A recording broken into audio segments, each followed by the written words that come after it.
नमस्कार, स्वागत है आपका एक बार फिर से सक्षम फ़ैन क्लब में।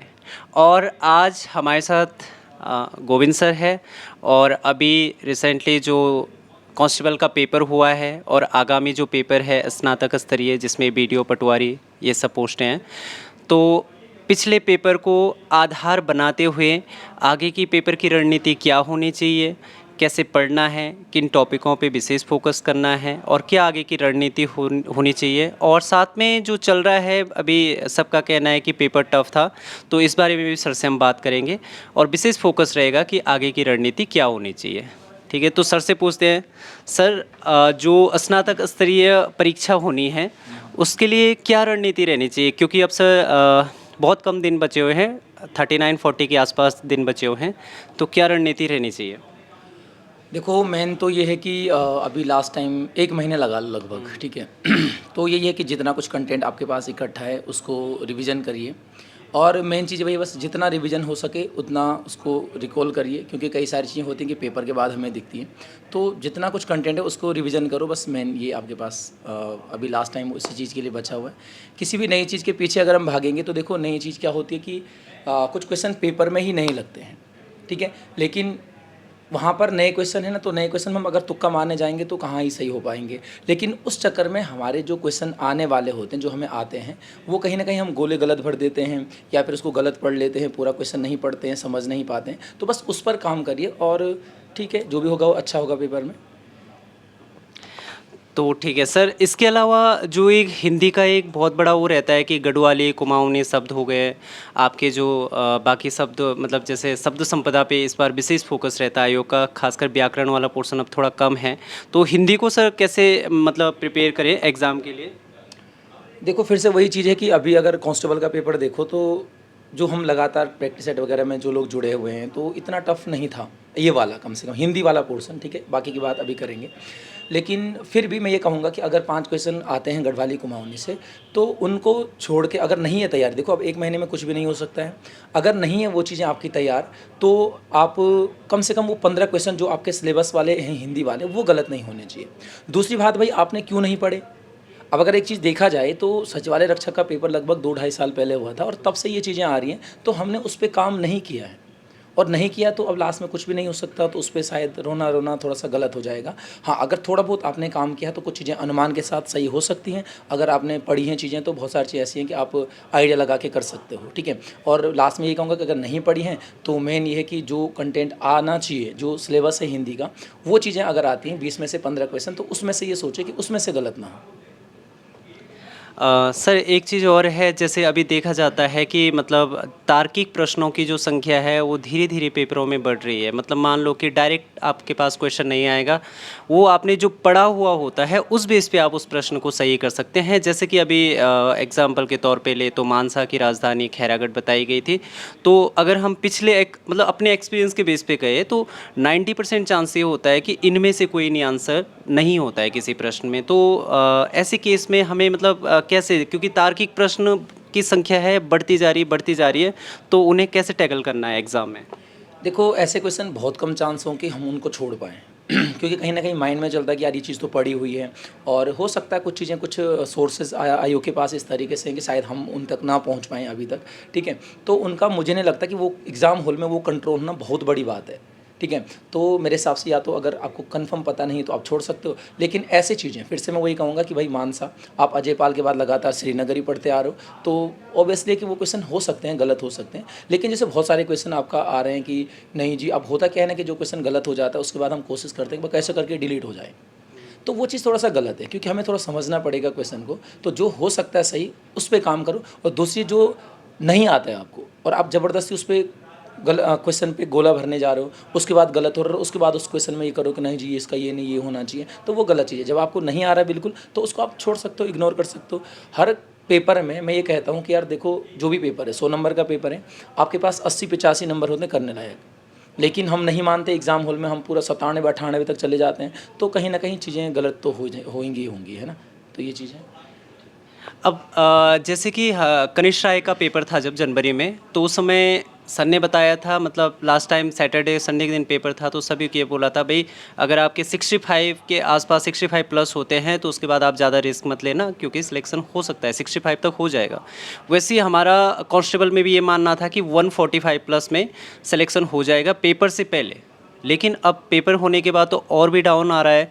तो वैसे हम मतलब अगर वीडियो का भी देखें तो लगभग एक सेफ इसको देखो, पेपर चाहे कैसा भी बने, लेकिन 400 पोस्टें हैं, 400 कुछ पोस्टें हैं, उसमें एक सेफ स्कोर कहाँ तक मतलब सोच सकते हैं या कहाँ तक हम टारगेट कर सकते हैं? ठीक है, देखो कांस्टेबल का था तो उसमें काफ़ी सारा रोल आपका जो शारीरिक परीक्षा थी, फिजिकल पेपर था, उसका भी था।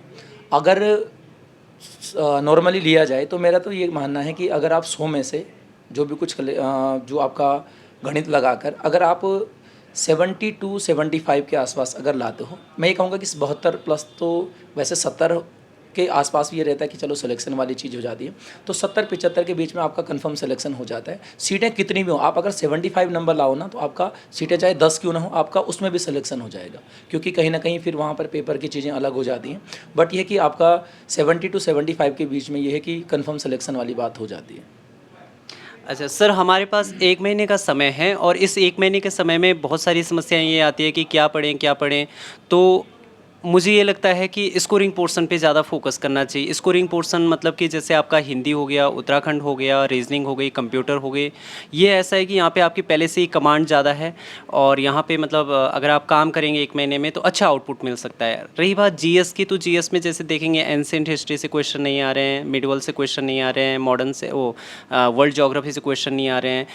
तो सर मतलब अभी 1 महीने में हमें कैसे इस चीज़ को तैयार करना चाहिए? क्या हमें जीएस को मतलब ऊपर-ऊपर से ही पढ़ना है या कोई ऐसी वन लाइनर टाइप की बुक से हो जाएगा, प्रीवियस ईयर क्वेश्चन से हो जाएगा, या जीएस हमें डीप में जाके पढ़ना पड़ेगा? क्योंकि समय नहीं है। देखो मेन चीज़ वही है कि अब समय इतना नहीं है ना कि नॉर्मली जो अब पेपर बन रहे हैं प्रीवियस ईयर से भी कुछ चीज़ें ऐसी आ रही हैं कि भाई जो आ रही हैं वो सबको ही आ रही हैं। मेन दिक्कत हो रही है उन क्वेश्चंस की जो नए क्वेश्चन बन के आ रहे हैं थोड़ा मॉडिफाइड तरीके से, या फिर हमें लग रहा है कि जीएस का जो पोर्शन है वो थोड़ा टफ आ रहा है। खैर कांस्टेबल में थोड़ा सा रीजनिंग भी थोड़ा टफ लगी सभी को, और इस पेपर का टफ होने का थोड़ा सा कारण ये भी था कि भाई कुछ लोग नए तैयारी वाले हैं, ठीक है। अब जिस बच्चे ने 90 प्लस फिजिकल दिया हुआ था उसका यहाँ बहुत सारों का क्वालिफाई भी नहीं हो रहा है। 5-6 महीने में यार बहुत मुश्किल वाली चीज़ें हो जाती हैं, ठीक है। लेकिन अगर आपने 2-3 साल दिए और उसके बाद भी क्वालिफाई नहीं हो रही तो ये बहुत गलत बात है। दिक्कत ये कि फिर जिसका जो पेपर में नंबर आ रहे हैं तो उसके कहीं ना कहीं फिजिकल में नंबर कम थे। तो देखो पेपर का जो लेवल है वो तो ये होता कि भाई देखो अगर कठिन है तो थोड़ा मेरिट कम जाएगी।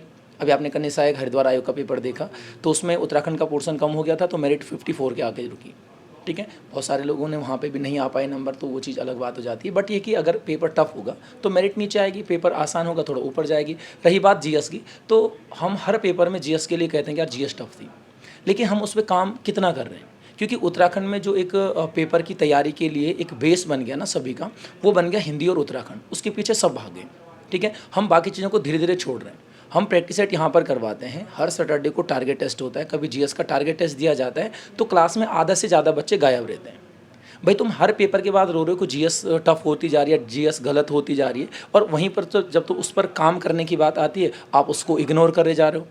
जो बच्चे आते भी हैं टारगेट टेस्ट में वो आपका मजबूरन आ जाते हैं। शुक्रवार को तुम एक दिन टारगेट टॉपिक पढ़ रहे हो और शनिवार को पेपर देने आ जा रहे हो। तो यार कहीं ना कहीं इस चीज़ को हमें खुद से भी, जो स्टूडेंट्स हैं, हमें खुद से भी तैयार करने की कोशिश करनी चाहिए। अगर हम पेपर में हर पेपर, देखो एक पेपर में जीएस टफ हो सकती है, अगले में थोड़ा सा हो सकता है कुछ क्वेश्चन आपके करने लायक हैं, लेकिन अगर आपको हर पेपर में जीएस टफ लग रही है तो आप भाई उस पर काम क्यों नहीं कर रहे हो? तो ये थोड़ा सा बड़ा सवाल मेरे हिसाब से मिल जाएगा, ठीक है। ठीक है, एक क्वेश्चन आप लोगों की तरफ से मैं सर से पूछूंगा कि सर स्नातक स्तरीय जो परीक्षा है तो उस टाइम लास्ट टाइम पे क्या आपकी तरफ से मतलब कोई ऐसी क्लासेस वगैरह, मैराथन, जिससे मतलब थोड़ा सा हेल्प मिले, जिससे कॉन्फिडेंस लेवल का थोड़ा मतलब उसे बढ़ाया जा सके? क्या कुछ ऐसे प्रयास किए जाएंगे लास्ट में? वो हर पेपर के पहले हमारी कोशिश रहती है कि यूट्यूब में जो भी लाइव सेशन वगैरह, जो भी जितना भी समय मिल सके तो लाइव मैराथन वगैरह की अभी कोशिश करेंगे कि थोड़ा सा जल्दी निपट जाए, क्योंकि कांस्टेबल में हमने थोड़ा सा लास्ट डेट तक रही तो लास्ट टाइम भी ये होता कि पढ़ने वाले बच्चे भी थोड़ा सा ये हो जाता कि अरे यार अब लास्ट टाइम पे क्या तो पढ़े। बट ये कि कोशिश करेंगे कि लास्ट के जो 1-2 हफ्ते होंगे मैराथन लगातार लंबी क्लासेस वगैरह रहेंगी, ठीक है। एक आइडिया के बेस पे ये चीज़ें रहती हैं, रिवीजन के बेस पे जो भी कुछ कंटेंट पढ़ा हो, क्योंकि कई बार लास्ट टाइम पे क्या होता कि थोड़ा धगधियाट बोलते हैं ना कि धगधियाट हो रहा है, क्योंकि जब एडमिट कार्ड तो पहले तो 2-4 दिन तक यही टेंशन रहती है कि क्यों नहीं आ रही, क्यों नहीं आ रही, क्यों नहीं आ रहे। जब आते हैं उसके बाद और प्रेशर आ जाता है, अरे यार अब आ गए, अब क्या होगा। तो उस टाइम पे थोड़ा सा किताबों को ढूंढना मुश्किल हो जाता है। आप एक किताब पढ़ोगे, माइंड में दूसरी चीज़ चलती है कि यार अरे यार ये चीज़ छूट रही है। तो कोशिश ये रहेगी कि आपकी रिवीजन के लिए उसमें ये है ना कि आप थोड़ा सा वीडियो वगैरह देख सकते हो, चलो सुन सकते हो चीज़ों को, तो थोड़ा डिस्कस करने के लिए वहाँ पर आपका लाइव सेशन ज़रूर रहेंगे। तो उसके तहत जो है आपके पास जो भी तैयारी वगैरह होगी उसमें कोशिश की जाएगी। ठीक है। तो एक क्वेश्चन सर लास्ट ये है, अभी सबका मानना है कि जो कांस्टेबल का पेपर है वो आउट ऑफ सिलेबस है, जो कि नहीं है, आउट ऑफ सिलेबस तो नहीं है। और दूसरी बात ये है कि वो बहुत टफ है। तो सर मतलब आपका क्या नज़रिया है इसे देखने का, क्योंकि आपका एक लंबा एक्सपीरियंस रहा है, आपने ऐसे बहुत सारे पेपर देखे हैं सर, और आयोग का तो निरंतर पैटर्न बदलता जा रहा है। तो इसको आप किस नज़रिए से देखते हैं? देखो, जैसे मैंने शुरू में कहा कि पेपर टफ किसको लगा। अगर भाई देखो, मेन चीज़ यही है कि पेपर टफ है सबके लिए है, पेपर आसान होगा सबके लिए होगा। आयोग के सिलेबस की बात अलग करेंगे क्योंकि बहुत सारी चीज़ें डिस्कस करने के लिए वहाँ पर कि क्या चीज़ आ रही, क्या चीज़ नहीं आ रही, क्या आना चाहिए, क्या नहीं, वो हमें फ़िलहाल नहीं पता, वो हमारे हाथ पे नहीं है। लेकिन मैं ये कहूँगा कि भाई पेपर अगर टफ आ रहा है ना तो सबके लिए है। आप कैलकुलेशन करके वहाँ तक जाइए जहाँ तक सब बच्चे पहुँच रहे हैं। किसी का सिलेक्शन भी तो लगभग हो रहा है ना उन चीज़ों में। हम बेसिक गलतियों पे काम नहीं कर रहे। हर पेपर में मैं तो ये हर किसी से सुनता हूँ कि सर गोले गलत हो गए, सर बेसिक क्वेश्चन 3-4 थे, घर आके पता चला गलत हो गए। तो उन पर काम करने की ज़रूरत है, ठीक है। बाकी जो टफ़ वाली बात है, फिर वही बात है कि भाई नए बच्चे थे बहुत सारे, क्योंकि टफ़ तो उन्हीं को लग रहा है, बहुत सारों को जिनका क्वालिफाई नहीं हो रहा है, जिनके 145-50 नंबर आ रहे हैं, तो पेपर तो उनको फिर आसान लग रहा है। तो वो ये होता है ना कि हमारे साथ किस तरीके की सिचुएशन है। अगर मैंने पेपर दिया और मेरे अगर 35-40 नंबर आ रहे हैं तो मेरे लिए टफ़ है। और हो सकता है कि मैं तैयारी में नया नया भी हूँ, ठीक है। अगर 4-5 महीने में आप कोई पेपर निकालने की सोचोगे थोड़ा सा मुश्किल हो जाता है, ठीक है। बट फिर भी ये था कि पेपर जो ये पेपर था तो हमने ये देखा एनालाइज करके कि फिर भी 55-60 तो करने लायक क्वेश्चन थे। अगर कोई तैयारी कर रहा है बच्चा, कांस्टेबल के फिजिकल के बाद भी काफ़ी टाइम आयोग ने दे दिया था क्योंकि जून में पेपर नहीं होना था, उसके बाद 2-3 महीने आपको एक्स्ट्रा मिल गए। तो भाई जिसने लगातार रेगुलर तैयारी वगैरह करी है तो ऐसा था कि अगर आपने 90+ फिजिकल बनाया हुआ है तो यहाँ पर आराम से 55-60 तक आप कर सकते थे, ठीक है। तो वही मैं कर रहा हूँ कि पेपर टफ होगा तो मेरिट उस तरीके से जाएगी, आसान होगा तो थोड़ा सा ऊपर जाएगी। तो मेन चीज़ उस पर काम करिए, जो आपने पढ़ा है वो कंटेंट बस गलत नहीं होना चाहिए। तो जैसा कि सर ने बताया है कि हमारा जो मेन फोकस रहना चाहिए वो बेसिक क्वेश्चनों पे रहना चाहिए, और जो उसके अलावा जो तार्किक प्रश्न होते हैं, अगर हमारा बेसिक स्ट्रांग होगा तो उन प्रश्नों को हम सॉल्व कर जाएंगे आसानी से, इसमें कोई संदेह नहीं है इस बात में। और दूसरी बात यह है कि आजकल जैसे बहुत सारी किताबों के पीछे इससे आ रहे हैं, उससे आ रहे हैं, तो किसी से नहीं आ रहे हैं। आप बेसिक जो बुक्स है आपकी वो फॉलो कीजिए, और जो आपका बेसिक है उसी पे अपनी कमांड बनाइए, ठीक है। इसके बाद लास्ट में क्या संदेश देना चाहेंगे सर आप? लास्ट में तो बस यही है, लगे रहिए और शुभकामनाएं हैं सभी को। लास्ट टाइम वही है, बस रिवीजन के लिए जितना कुछ हो सकता है मैं तो यही कहूँगा कि लास्ट टाइम पे बस थोड़ा सा करंट अफेयर वगैरह देख लीजिए, और किसी एक पर्टिकुलर सब्जेक्ट के पीछे मत जाइए कि नहीं मुझे पहले हिस्ट्री खत्म करनी है। पता चला आपने हिस्ट्री को पूरा 2 हफ्ता दे दिया और पेपर में हिस्ट्री के क्वेश्चन ही नहीं आए तब। तो आप रैंडमली कोई प्रैक्टिस सेट मिलता है, कोई प्रीवियस ईयर के क्वेश्चन पेपर सोल्व वाले मिलते हैं, तो उनको रिविजन करिए, और उस चक्कर में क्या होगा ना कि सारे सब्जेक्ट आपके थोड़ा सा रिविजन हो जाएंगे। तो यही संदेश लास्ट में है। अच्छा, एक लास्ट बात आपको एक मैसेज के तौर पे कि जैसा कि अभी देखा जा रहा है कि बद्रीदत्त पांडे से एज इट इज़ क्वेश्चन आए हैं, अजय राउत को फॉलो कर रहा है आयोग, यशवंत कठोच को कर रहा है। तो अगर आप ये किताबें पहले से पढ़ रहे हैं तो ठीक है, लेकिन अभी इतना टाइम नहीं है कि आप इन किताबों को पढ़ें, पहली बार में तो ये समझ में भी नहीं आएगी। तो इन किताबों के चक्कर में मत पढ़ना, बेसिक क्वेश्चनों पर आप काम करिए।